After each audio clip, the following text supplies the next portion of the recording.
우리 하나님께서 여러분과 함께 하시고 이 시간 말씀으로 큰 은혜 주시기를 바랍니다. 제가 한 달쯤 전에 휴가를 갔는데요. 신학교 교수를 하다가 정년 퇴직하고 고향에 낙향을 해서 살고 있는 친구를 만났습니다. 그 친구는 밭에 농사를 하고 있었는데요. 고추를 많이 심고 있었습니다. 고추 농사가 아주 잘 돼서 제가 어떻게 농사 이렇게 잘 지었냐고, 아주 고추가 많이 달렸다고 그랬더니 다른 사람에게, 농사 잘 짓는 사람에게 어떻게 하는지 자꾸 물어가면서 농사를 지었다고, 그래서 농사가 잘 된 것 같다. 보니까 빨간 고추를 큰 마대 자루에 여러 자루를 하고 있어서 수확이 참 많기는 많은데, 원래 고추 값이 좀 싼 것 같아서 조금 안타깝기는 한데, 어쨌든 살 사람들은 다 준비되어 있다 그래서 다행이라고 생각했습니다. 농사를 하는 사람들은 농사를 잘 짓기를 원하죠. 여러 사람들이 고추 농사를 하게 되면 다른 사람보다 내 농사가, 내 고추가 더 잘 되기를 바라는 마음으로 온갖 애를 쓴다 그래요. 일종의 경쟁이라고, 경쟁을 하면서 농사를 짓는데요. 우리 교회 과수원하시는 장로님도 보면 배 농사를 잘하기 위해서 온갖 애를 쓰시죠. 홍천에서 제일 좋은 배라고 보통 소문이 많이 나 있었는데, 또 그 안 장로님에게 배 재배 기술을 배운 분들이 더 잘하는 것 같아요. 청출어람이라고. 그래서 그럼에도 불구하고 배 맛은 상당히 좋은 배를 안 장로님이 생산하고 있어요. 안 장로님 보니까 배 농사를 잘하기 위해서 온갖 애를 쓰시는데 상상할 수 없는 노력을 하고 있는 것 같습니다. 예수를 믿는 우리들도 어떻게 하면 예수를 좀 더 잘 믿을까? 신앙생활을 잘하는 성도들을 보면 나도 저렇게 좀 믿어야 되겠다 하는 그런 생각을 하게 됩니다. 그렇습니까? 예, 믿음 생활 잘하는 분들을 보면 나도 좀 잘 믿어야지 하는 그런 생각을 하는데, 예수를 잘 믿으려면 어떻게 해야 될까요? 농사를 잘 지으려면 농사 잘 지는 사람에게 배워야 되고, 과수원을 잘 경영하려면 또 거기도 배워야 되고, 예수를 잘 믿으려면 예수 잘 믿는 사람에게 배워야 되는데, 예수 잘 믿는 사람은 한계가 있어서 바로 우리 예수님께서 우리에게 가르쳐 주신 대로 믿음 생활하면은 좋은 신앙생활을 할 줄로 믿습니다. 그래서 오늘 설교 제목이 예수님께서 가르쳐 주신 대로 신앙생활하면 하는 그런 바란 뜻으로 제목을 그렇게 정했습니다. 절에 다니는 사람들도 마찬가지입니다. 절에 다니는 사람들은 절에서 가르쳐 준 대로, 스님이 가르쳐 준 대로 그렇게 절 생활을 하게 되는 거죠. 절에 다니는 사람도 잘 다니는, 열심히 다니는 사람들 보니까 크기는 생각 이상으로 돈을 많이 내야 되는 것 같아요. 장례식을 하면 하는데 몇백만씩 절에 시주려고 그러더라고. 왜 이렇게 돈을 많이 내냐. 하여튼 그것도 좀 절 풍습인 것 같긴 해요.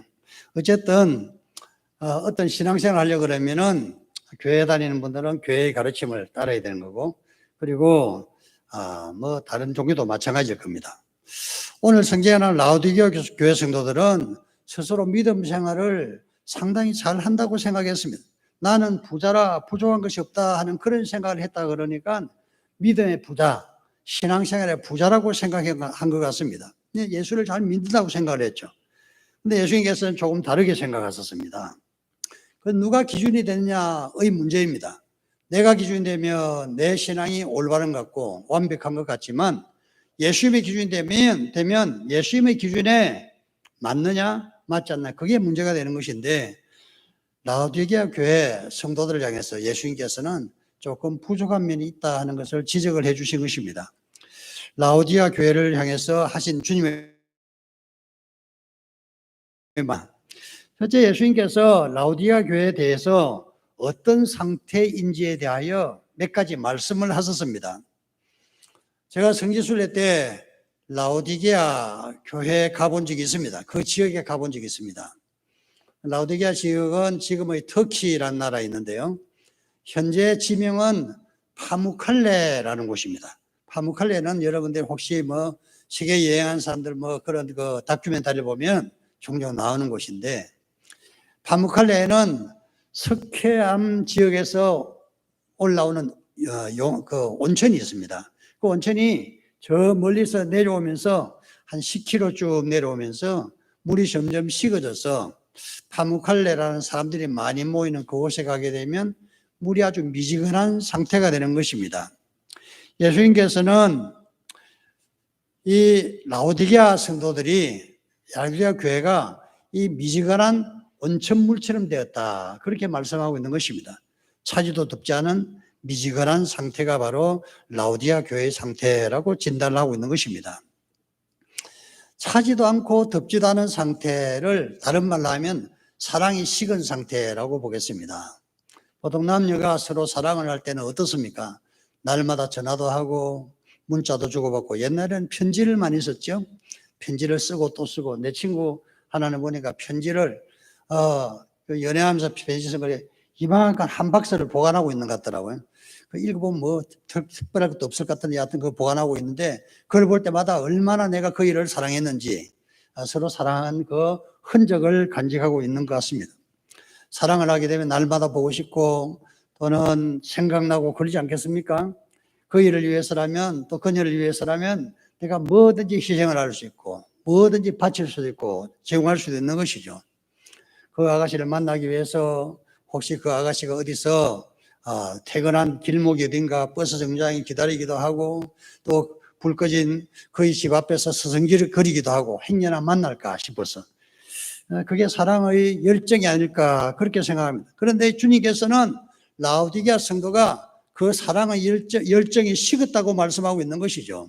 더 이상 사랑하지 않는 상태, 미지근한 상태, 사랑이 식어버린 상태라고 말씀하고 있습니다. 그러면 예수님께서는 라오디게아 성도가 그 결과 어떻게 됐는가 하니 공고하고 가련하고 가난하며 눈먼 것과 벌거벗은 수치를 가지고 있다, 이렇게 말씀하고 있는 것입니다. 라오디게아 교회는 자신이 눈먼 상태인 것을 제대로 알지 못하고 있습니다. 왜냐하면 이것은 영적인 문제이기 때문에, 육신의 눈은 뜨고 있기 때문에 자신이 영적으로 뭘 제대로 보지 못하는 것을 잘 알지 못한다는 것이죠. 우리 자신들도 대부분 그런 것입니다. 신학교를 다니는 그리고 장례 목회를 할 어떤 젊은이가, 어떤 여인과, 아름다운 여인과 약혼을 하고 소련에서 프랑스 파리로 아마 여행을 갔던 것 같아요. 거기서 파리에서 지하철을 타고 러시아 사람이니까 러시아어로 이런저런 이야기를 했습니다. 그때 어떤 역에서 한 늙은 노파가 탔는데요, 복장은 구식은 복장을 하고 있었습니다. 아주 초라하게 생긴 늙은 노파였습니다. 그래서 옷도 초라하고 더럽고 얼굴도 추리하고, 그래서 두 사람이서 그 늙은 노파에 대해서 좋지 않는 말을 러시아어로 말을 하고 있었어요. 모든 사람이 프랑스 사람이니까 자기 말을 듣는 사람이 아무도 없을 것이라 생각했고, 그 여인도 그 노파도 듣지 못했을 거라고 생각하고 있었던 것입니다. 그 늙은 할머니가 자리에 앉았다가 몇 정거장 지난 이후에 드디어 내릴 차례가 되었는데, 그 할머니가 이 두 젊은이 앞에 서더니 또렷한 러시아어로 이렇게 말했습니다. 나도 젊을 때는 이렇게 추리하지 않았습니다, 그렇게 말하더래요. 그 말 듣고 신학교를 다니던 이 젊은이가, 알렉산더 수무만이라는 분인데 사실 굉장히 유명한 분입니다. 그분이 엄청난 쇼크를 받았습니다. 그러면서 자기 자신이 세상에 볼 것을 제대로 못 봤다고 생각하면서 충격을 받고 자기의 영적인 눈이 그때 열렸다고 생각을 했습니다. 나중에 신학교 교수를 하면서 그분이 학생들에게 가르치면서 그 과거에 자기가 파리의 지하철에 일어났던 그 일을 이야기하면서, 내가 그때 얼마나 어리석은지 말로 다 할 수가 없다고. 그런데 내 앞에 나타난 그 할머니는, 추리하고 초라한 그 할머니는 하나님께서 내 눈을 열게 하려고 보낸 천사인 것 같다, 이렇게 고백을 했어요. 여러분, 사람들이 보는 눈이 있으면 어떤 경우에든지 하나님의 말씀을 들을 수가 있죠. 그 할머니가 전혀 듣지 못할 거라고 아무 말이나 함부로 말을 했더니 그 할머니가, 나도 젊을 때는 그렇지 않았다고, 너희들이 젊어서 그렇지 너희도 더 늙으면 뵐 수 있겠냐고, 그렇게 말하는 그 소리를 듣고 충격을 받고 영적인 개안을 했다고 말하고 있는 것입니다. 눈이 멀었다는 것은 영적으로 마땅히 보아야 할 것, 제대로 보아야 할 것을 보지 못하는 상태를 말하는 것이죠. 성경에서 눈먼 사람의 대표적인 케이스가 아마 발람이 아닐까 생각을 해요. 발람은 물질의 눈이 어두워지고 명예의 눈이 어두워져서 가지 말아야 할 곳에 가고 하지 말아야 할 행동을 했어요. 그 결과 그는 자기 인생을 파멸로 몰아넣고 말았던 것입니다. 삼손도 그렇습니다. 삼손도 그 눈이 멀어서 소래골짜기에 들릴라에게 빠져서 가지 말아야 할 곳에 가고 하지 말아야 할 행동을 함으로써 그 자신의 인생을 망치고야 마는 것이었죠. 만약에 삼손처럼 다시 볼 수 있는 안목이 조금이라도 영적인 눈이 열린다면 회복될 수 있겠지만은 그렇지 못하면 아주 어려운 것입니다. 우리 자신이 정말로 보아야 할 것은 육신의 눈이 아니라 영적인 눈을 열어서 보아야 할 것을 보아야 하고 해야 할 일을 해야 된다는 것입니다. 이 은혜가 우리 모두에게 충만하시기를 바랍니다. 두 번째로 주님께서는 라오디게아 교회를 향해서 어떤 몇 가지 근면의 말씀을 하고 있는 것입니다. 주님께서 내가 근하노니 내가 근하노니 내가 근하노니 이렇게 말씀하고 계세요. 라오디게아 교회 성도들에게 내가 여러분에게 몇 가지 권할 말이 있다고 말씀하시면서 여기서 맨 먼저는 뜨거운 마음을 가지라. 뜨거운 마음을 교회에 열심을 내라 이렇게 말씀하고 있습니다. 열심을 내라. 열심이란 말을 뜨거운 마음이라고 번역할 수 있는데 열심 뜨거운 마음보다 더 적합한 말은 뜨거운 어떤 열정 같은 걸 생각해 볼 수 있습니다. 뜨거운 마음을 내라. 열정을 가지라. 주님의 교회를 향해서 뜨거운 마음으로 사랑하고 뜨거운 마음으로 섬기고 예배하고 기도해라 하는 그 말씀을 하고 있는 것입니다. 보통 이 사랑의 열정이 왜 식느냐 하면은 사랑이 없어져 버리면, 사랑이 식어버리면 뜨거운 마음이 식어버리는 것입니다. 그래서 이 말씀, 사랑이 식었다고 말씀하면서 다시 열심을 내라는 이 말씀은 처음 사랑을 회복하라 하는 그런 말씀이 되겠습니다. 처음 사랑을 회복하라. 우리 예수를 처음 믿었을 때 뭐 다 그런 건 아니겠지만 열심히 기도하고 예배 열심히 참석하고 또 부흥회마다 참석해가지고 은혜를 받고 사모하고 하는 그런 간절한 마음, 그런 마음이 있었던 그때, 시간이 수십 년이 지난 지금은 처음 열정이 살아서 기도도 제대로 하지도 않고 예배도 제대로 참석하지 않고 또 하나님께 봉헌 생활도 제대로 하지 않고 헌신도 하지 않는 그런 상태가 될 수가 있는 것입니다. 만약에 내 자신이 이런 처음의 뜨거운 마음이 사라졌다면 다시 한번 주님을 사랑하는 마음으로 과거에 베푸신 은혜를 기억하고 그 은혜 안에 거하시기를 바랍니다. 과거에 하나님께 나에게 어떻게 하셨는지 지난날에 베푸신 은혜를 하나하나 생각하고 그것을 추억하면 우리 마음이 다시 과거에 베푼 그 은혜로 충만해져서 다시 첫사랑을 회복할 수가 있는 것입니다. 그런 은혜가 우리 모두에게 충만하시기를 바랍니다. 또한 우리가 처음 사랑을 회복하기 위하여 꼭 필요한 일은 은혜를 생각하고 하나님께 감사를 표시하는 것입니다. 요한복음 12장에 보면 마리아라는 여인이 어떤 잔치 자리에서 예수님 머리에 나드한 건의 향유를 부어서 집안 가득하게 향기가 가득하게 했다는 그런 기록이 나옵니다. 그 나드한 건은 그 당시 시가로 노동자 300일 품삯이라고 굉장히 고가의 물건이었는데, 그래서 예수님이 제자 중에 하나인 유다가 이것을 팔아서 가난한 사람에게 구제했으면 좋았겠다 하는 그런 말을 했을 때 예수님께서 가만두어라, 저가 나를 위해서 좋은 일을 했다 이렇게 말씀하셨거든요. 여기서 우리가 핵심이 되는 것은 주님을 위해서라면 이 마리아는 그 어떤 것도 아깝지 않았던 것입니다. 왜 그럴까요? 주님을 사랑하기 때문에. 주님을 사랑하기 때문에 어떤 걸 바쳐도 부족할 뿐이었어요. 노동자 300일 품삯이라는 대단한 물건을 주님의 몸에 부으면서도 나는 부족할 뿐입니다 하는 생각을 하는 것이 바로 주님에 대한 사랑이라는 것입니다. 그 마리아가 주님을 사랑하듯이 주님을 사랑하는 성도들 되시기를 바랍니다. 주님을 사랑하시기 바랍니다. 주님을 향해서 끝없이 바치고 또 바치고 또 바쳐도 항상 부족할 뿐이라는 그런 생각이 바로 아주 중요한 것입니다. 제가 이 설교를 준비하다가 어떤 장로님의 그 간증을 보니까 장로님 나이가 60쯤 돼서 건강검진을 하다가 몸에 암이 발병한 것을 알았죠. 의사가 말하기를 가난 말기라 앞으로 살 날이 많지 않습니다. 그럼 얼마나 살 수 있냐 물어보니까 한 6개월쯤 살 수 있을 것 같다고 그렇게 말을 했습니다. 여러분, 시한부 통고를 받을 때 사람들은 정말 앞이 가득하고 절망적이 됩니다. 이 장로도 맨 처음에는 그냥 어떻게 하나 하고 걱정하고 내가 이 나이에 죽다니 너무나 안타깝기도 하고 그런 생각이 들어서 울기도 하고 그랬습니다. 그러다 정신을 차려서 내가 내 인생에 6개월밖에 남지 않았다면 앞으로 주님을 위해서 마지막 남은 내 모든 인생의 불꽃을 주님 앞에 살리겠다 하는 그런 생각으로 예배마다 열심히 참석하고 새벽기도 때마다 열심히 참석해서 모든 성도들을 위하여 기도하고 뜨거운 불이 다시 붙기 시작했습니다. 그렇게 기도하다 보니까 교회 여러 군데를 보니까 너무 허술한 데가 많아요. 그래서 부서진 곳을 수리하고 더러운 것은 청소하고 날마다 교회에 와서 청소하고 수리하고 깨끗이 하는 그 일을 하기 시작했습니다.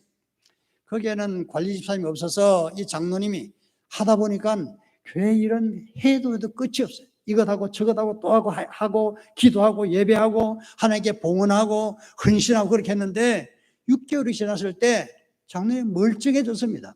병원에 진단을 받아보니까 간암이 다 나았다는 거예요. 할렐루야. 우리가 주님을 향해서 사랑을, 주님을 향해서 뜨거운 사랑을 바치게 되면 우리 하나님께서 은혜를 베푸시는 것입니다. 질병에서 나을 수도 있는 것이고 경제적으로 안정이 되기도 하는 것이고 자녀의 앞길이 열리기도 하는 것입니다. 여러분, 나이가 들었다고 해서 나는 이 나이에 뭘 하겠냐 생각하지 마시기 바랍니다. 아브라함이 하나님의 부름을 받은 나이는 75살이었어요. 나이가 75세에 부름을 받고 새로운 일을 시작한 것이 75세였습니다. 모세가 하나님의 부름을 받은 것은 80세였습니다. 80세에 부름을 받아서 이스라엘 백성들을 종살이하는 애굽에서 약속의 땅 가나안으로 이끌어내는 그 일을 했다고요. 노래를 부를 때 나이는 숫자에 불과하다고 내 나이가 어때서 사랑하기 딱 좋은 나이인데 하면서 70세도 80세도 그런 노래 부르지 않습니까? 사랑하기 딱 좋은 나이라고. 예. 여러분, 주님을 사랑하기 딱 좋은 나이는 70세나 80이 돼야 되는 것 같아요. 연세가 드신 분들은 이 말씀으로 위로를 받으시기 바랍니다. 예. 딱 좋은 나이, 주님을 향해서 사랑을 고백하기 딱 좋은 나이고 주님을 뜨겁게 사랑하기 딱 좋은 나이가 아브라함의 75세이고 모세는 80세였던 것입니다. 나이가 들어갈수록 더 주님을 사랑하시기 바랍니다. 살 날이 얼마 남지 않았으면 더 주님을 뜨겁게 사랑하시기 바랍니다. 삽교교회 장로님처럼 더 뜨겁게 주님을 사랑했더니 육신의 질병도 고쳐주시고 지금도 건강하게 온 세상을 다니면서 자신에게 나타난 하나님을 간증하고 그러지 않습니까? 우리 하나님의 은혜가, 이러한 은혜가 우리 모두에게 충만하시기를 바랍니다. 세 번째, 오늘 예수님이 우리에게 하시는 말씀은 회개하라, 이런 말씀을 하셨어요. 회개하라 그러면 일반적으로 내가 뭐 회개할 게 뭐 있다는 생각을 하기 쉬운데 회개라는 것이 아주 복잡한 단어입니다. 예수 믿지 않는 사람이 회개한다는 것은 인생의 방향을 180도 유턴하는 것입니다. 그걸 회개라 그래요. 예수 믿는 사람이 회개라 하는 것은 거듭되는 회심을 말해요. 회심. 회개라는 것은 인생의 항로를 가다 보면 조금 경로를 이탈하게 되는데 그때마다 주님의 말씀으로 이게 잘못됐다 이렇게 말하고 다시 경로를 바로 잡아라. 그것을 회개라 그럽니다. 내 가는 인생길이 때로 잘못될 수가 있는 것이죠. 나는 당연하게 내 길이 바르다고 생각하는데 잘못될 수 있는 것입니다. 어떤 길은 사람의 보기에 바르나 필경한 사망의 길이니라 이렇게 잠언서에 말씀하고 있는 것입니다. 어떤 큰 군함이 캄캄한 칠흑 같은 밤에 바다를 항해하고 있었는데요. 저 멀리 앞에서 밝은 불빛이 비춰왔습니다. 그래서 함장이 항해사에게 저 앞에 불빛이 무엇인지 확인해 봐라. 움직이고 있는가 했더니 움직이지 않습니다. 배는 그 앞으로 곧장 가는데 움직이지 않는 그곳으로 가게 되면 얼마 있다가 충돌을 할 것 같아서 저 앞에 있는 그곳 불빛을 향해서 경고를 했습니다. 그 앞에 있는 불빛을 향해서 우리가 지금 군함이 앞으로 가고 있으니까 경로를 좀 변경하라. 20도 좌측으로 옮기라고 그렇게 했더니 저쪽에서 응답이 오기를 아니요. 그쪽에서 경로를 20도 수정하십시오 하는 그런 응답이 왔어요. 그러니까 이쪽에서 있던 사람 나는 이 군함의 함장이다. 그쪽에서 항로를 20도 변경하라. 그랬더니 저쪽에서는 또 응답이 오기를 나는 2등 항해사입니다. 근데 여기는 등대입니다. 그러더래요. 그래서 함장이 항해사에게 곧 말하기를 우리가 경로를 20도 수정을 해라. 그런 명령을 내렸던 것입니다. 붙박이로 되는 등대를 향해서 그냥 곧장 가면 어떻게 되겠습니까? 이 함장은 당연히 자기가 바른 길을 가고 있다고 생각했지만 그 앞에 있는 것은 그냥 배가 아니라 등대였던 것입니다.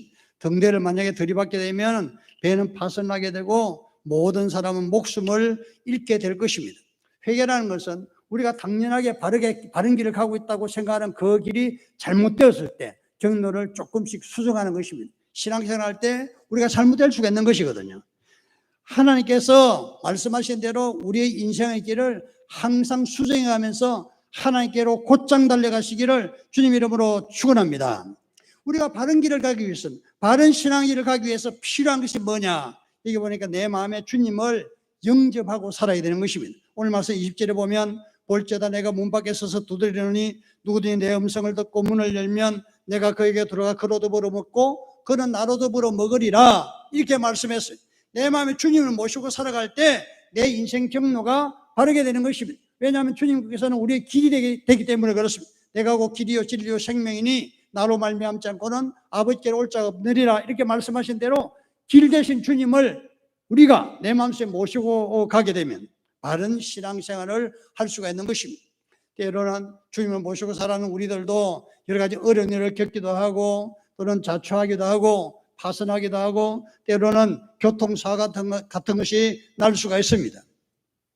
지난번 연회 때에 강릉에서 연회를 할 때 우리 같이 다닌 신학교 동기들이 어쩌다가 모이게 되었죠. 동부연회에 신학교 동기들이 한 10명쯤 있는 것 같더라고요. 그 10명쯤이 모여서 오랜만에 만나서 얼굴을 보고 이야기를 나누는데 여자 동문 한 사람이 끼어 있더라고요. 알 것 같기도 하고 모를 것 같기도. 왜냐하면 신학 졸업하는 후에 수십 년 만에 만나니까 잘 모르겠어요. 누군가 하고 그랬더니 뭐 아무기라고 이야기했어. 기억이 났어요. 약간 신학교 할 때 4차원 같은 그런 여자 신학생이었는데 만났습니다. 반갑다고. 왜냐하면 그런 불과 신학교 때 뭐 저하고 이야기도 자주 했던 사람이라 아주 반갑다고 그러면서 이야기를 나누는데 나를 만나서 그냥 이야기를 쏟아놓는데 이야기가 뭐 끝이 없더라고요. 제가 이야기를 한참 들어줬습니다. 들어주니 가슴 아픈 이야기도 있더라고요. 몇 년 전에 자기가 교통사고가 났는데 자기는 살았지만 7살짜리 딸이 교통사고 나서 절차사로 갔다 그러더라고요.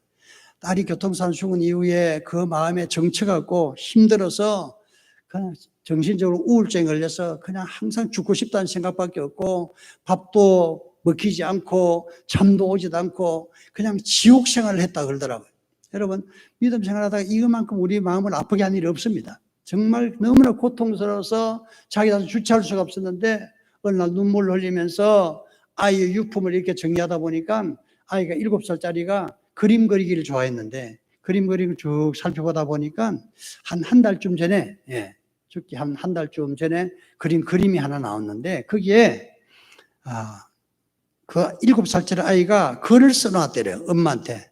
엄마, 내가 죽어도 슬퍼하지 마. 나는 하늘나라에 가서도 그림을 그릴 거야. 그 말이 써있더래요.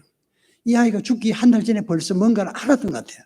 그래서 엄마에게 마지막 유언을 한 거죠. 엄마, 내가 죽어도 슬퍼하지 마. 나는 하늘나라에 가 있으니까. 너무 아파하지 말라고. 나는 거기서도 이렇게 좋아하는 그림을 그리고 있을 테니까 너무 걱정하지 말아라고 엄마를 위로하는 말을 했던 것입니다. 그 후에 이용순이라는 자매님이 기도하는 중에 그 몸이 영혼 밖으로 빠져나오는 특별한 체험을 했다 그래요.